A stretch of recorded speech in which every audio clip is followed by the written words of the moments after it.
The ఎస్పోనిస్ టీవీకి స్వాగతం.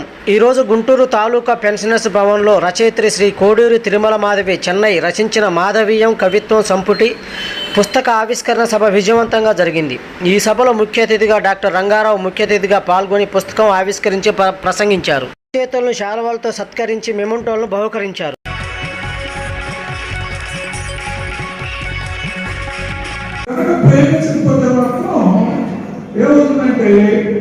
నీకు దాని మీద అది బాగా ఉండాలని నీకు నువ్వు పిల్లల్ని ప్రేమించావంటే పిల్లలు బాగుండాలని కోరుకుంటారు. అనుకున్నాడు ఏం చేస్తావంటే కూతురు ప్రేమించాడు, కూతురు ఇంకా బాగా ఉండాలని ఏం చేస్తావంటే కూతురుకి నువ్వేం చేస్తావు, మంచి మంచి మాటలు చెప్తా ఉంటావు, లైన్ లో పెట్టుకోవాలి.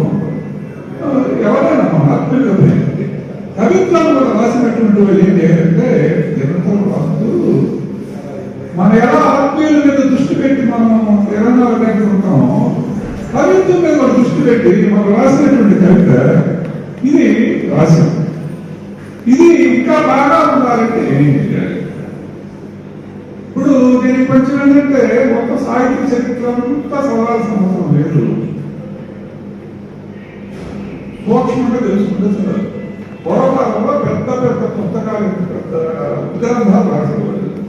తర్వాత ఏమైందంటే కవిత్వం కొన్ని ఖండకావ్యాలుగా వచ్చింది. అంటే 40-50 పేజీల పుస్తకాలుగా వచ్చింది. 40-50 పేజీల్లో ఒక 200-300 పద్యాలు రాసి పెట్టారు.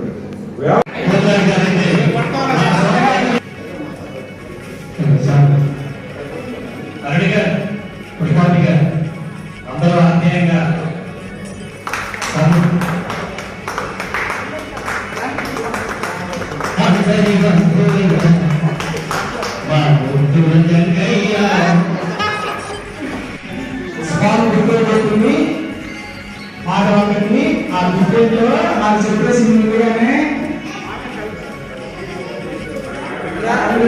ఇచ్చేసి గిఫ్ట్తో పాటు ముగ్గు కూడా పెట్టాలి.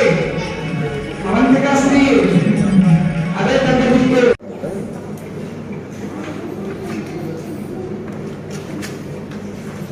సుఖంలో సంతోషంలో నీకు నేను ఉన్నానని ఇలా అంటూ గొడుగులాగా నిన్ను కాచే నేస్తమొకరు తోడుంటే అలాంటి నేస్తమైనటువంటి ఆధారంగా ఉండబట్టి ఎక్కడో చెన్నైలో ఉన్నటువంటి మాధవి గారు ఇక్కడికి వచ్చారు. నిజంగా ఇది స్నేహానికి అర్థం చెప్పే అద్భుతమైన సన్నివేశం. ఆ మాట నేను ఎప్పటికీ తుదిశాస్త్రానికి నేను గుర్తుపెట్టుకుంటాను. పుస్తకావిష్కరణ మాధవీయం పెద్దలందరి చేతుల మీద నా ఈ పుస్తకావిష్కరణకి ప్రధాన రథసారి శ్రీ రంగారావు గారికి, నా పుస్తకావిష్కరణ డాక్టర్ రావి రంగారావు గారి చేతుల మీదుగా ఇలా ఆవిష్కరించబడడం, పెద్దలు శ్రీ కోడి గారు, మిత్రులు, ప్రతిరోజు సొందరి గురుశిక్షకులు, మిత్రులు, డియర్ ఫ్రెండ్స్, మిత్రులు, ఇంతమంది పెద్దల సమక్షంలో ఇలా నా పుస్తక ఆవిష్కరణ నిజంగా నాకు చాలా చాలా నా అదృష్టంగా భావిస్తున్నాను. ఇక్కడికి వచ్చిన ప్రతి ఒక్కరికి, పెద్దలకి, మిత్రులకి, బంధువులకి అందరికీ హృదయపూర్వకమైన ధన్యవాదాలు తెలియజేస్తున్నాను.